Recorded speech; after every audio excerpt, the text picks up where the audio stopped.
Hello, folks. Welcome to another part in this hybrid zombie shooter tutorial series. Today, we're going to take a look at our quest system and we're going to expand it into the interactable type of quest. In today's video, I will show you how to create this simple door system where it's a quest item to go and pick up a quest and then interact with the door for you to be able to open the door and complete that quest. It's going to be a very simple tutorial to follow through. So hit that like button if you like this type of video, and also let me know if you're running into any type of issues in the comment section below, and I'll be more than happy to help you out.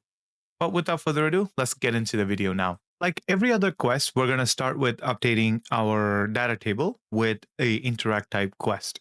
So we're going to go to our content drawer and go to the core, quest system, data, and quest tables. We're going to open up the quest tables and add in a new quest. And this row is going to be 10,007. And the quest ID is going to be 10,007. And the quest name is Open the Door.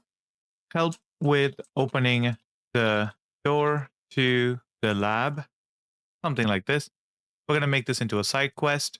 Quest giver, we're going to have 1001, Christina, as our quest giver. And for the objective, we're going to add in our objective ID as 1. And the objective type is going to be interact. And the objective description is interact with the switch box and open the door. And here for the next two options, target actor class and the target actor name, you can actually specify the actual blueprint that you're going to be using to interact with. Right now, I'm going to use an target actor name of interact underscore 01 just to keep it unique. Just like our location uniqueness, we need to make sure that our interacts are unique to the specific quest, or else one of these interact can complete many other interact quests that you have in your queue. So we want to try to make this as unique as possible. The quantity required is going to be set to 1, and that's it. We don't need to change anything else. And in terms of the rewards, again, we're going to probably give out some XP. We'll give out 10 XP, and I'm going to choose the XP icon as the image for the reward. So now let's create our interactable object. So we're going to go to our content drawer and go back to our quest system, create a new folder, and name this interactables. Here, I'm going to create a new blueprint class of type actor, and this would be BP underscore interactable underscore base.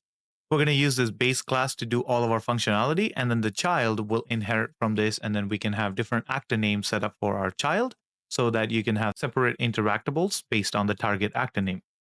So first thing that we're going to do inside of this base is to add in that variable, and this is going to be our target actor name, and set this to type name, compile and save it. So now we should be able to go back to our DT quest and then copy this interact 01 and then paste it to our child class. But before, we don't need to do that in our base class. We just need to do that in our child classes. So let's go ahead and put a switch and 2 doors in here.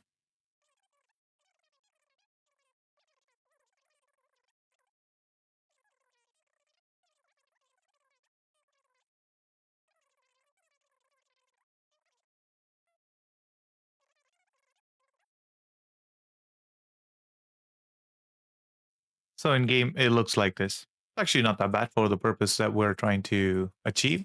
So now let's work on the functionality. To make this switch interactable, all we have to do is our collision settings. We just need to go to our collision, select our collision preset, and then set this to custom. And where you have the interact channel for the collision response, we're just going to do a block. So we are now able to communicate with this switch.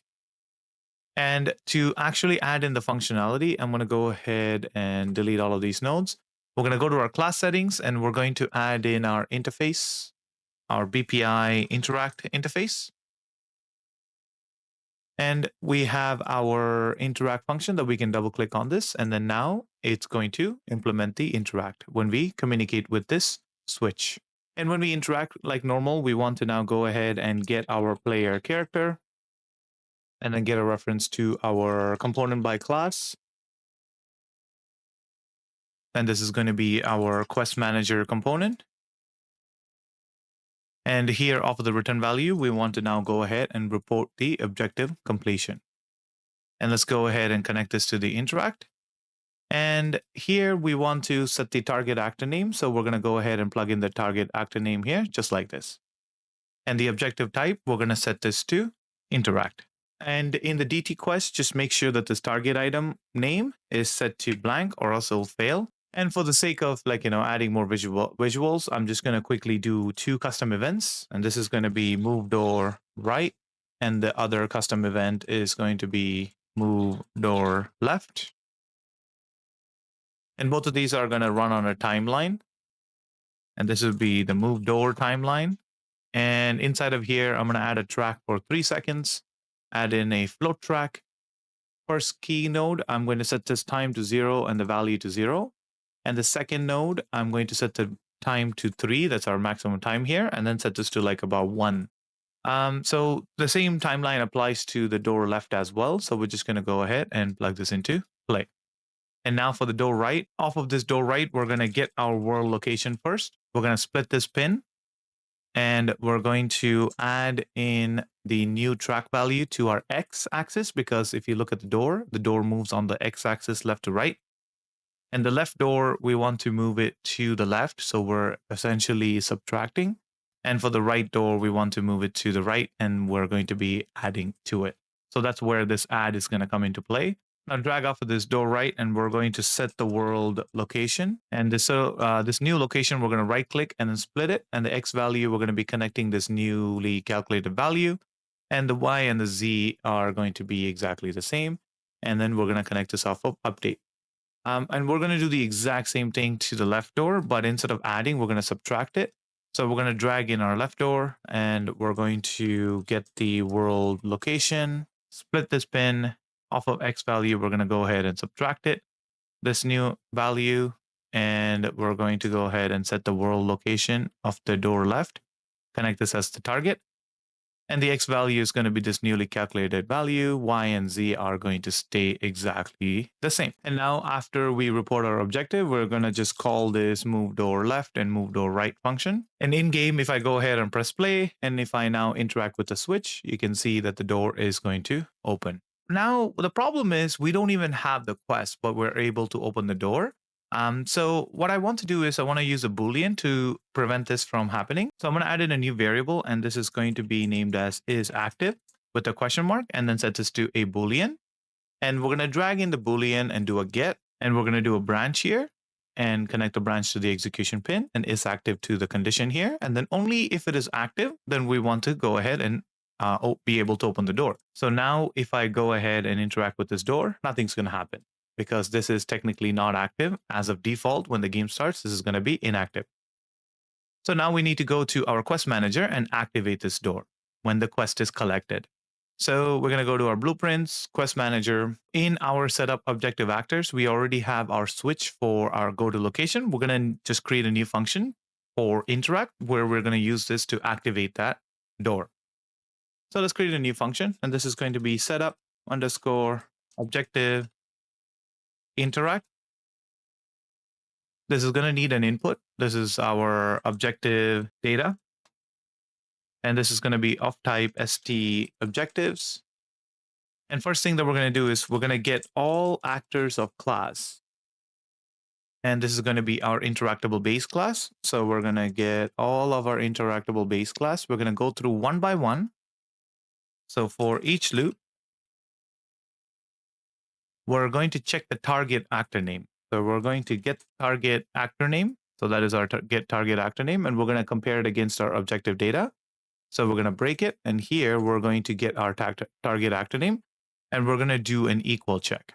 While going through all the interactable actor, we're going to check to see if our target actor name matches the one with the quest data. If it does, then do a branch. And off of true, we want to drag off of this element, and we want to set is active and set this to true and set this to true here. And now we can go ahead and hide all the unconnected pins and then just move this out of the way a little bit. And then off of completed, we can go ahead and return the note. So this was going to go through all of our actors with that interactable base class, and then check to make sure that the target actor name matches the target actor name from our objective data, which is this interactor one. If it does, then it's going to go ahead and enable that door. We can go ahead and save this. Now in our setup objective actors, we can go ahead and plug this interact object setup, and the array element will be plugged into this objective data. Compile and save this. And the last thing that we need to do is to actually create a child to place in the world. So I'm going to go ahead and delete this. And let's go to our quest system, interactables, create a child class. And this is going to be BP interactable 01. And inside of here, I'm going to select the target actor name, and I'm going to copy this interact01 and set this as our target actor name. Compile and save it. Now we can drag in this child 01 actor into the game like so. Now, if I go ahead and press play, if I go and interact with the switch, nothing's going to happen, but I can go to Christina here, talk to her, and then get the open the door quest. And now I can go ahead and communicate with the switch, and this is going to open the door and also complete the quest and give us the reward for it. All right, folks. So thank you very much for joining me today in this quick video showing you how to set up your quest interactables.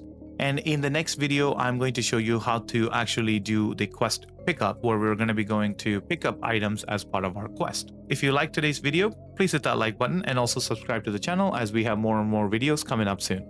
Thank you again for stopping by. I'll catch you all in the next one.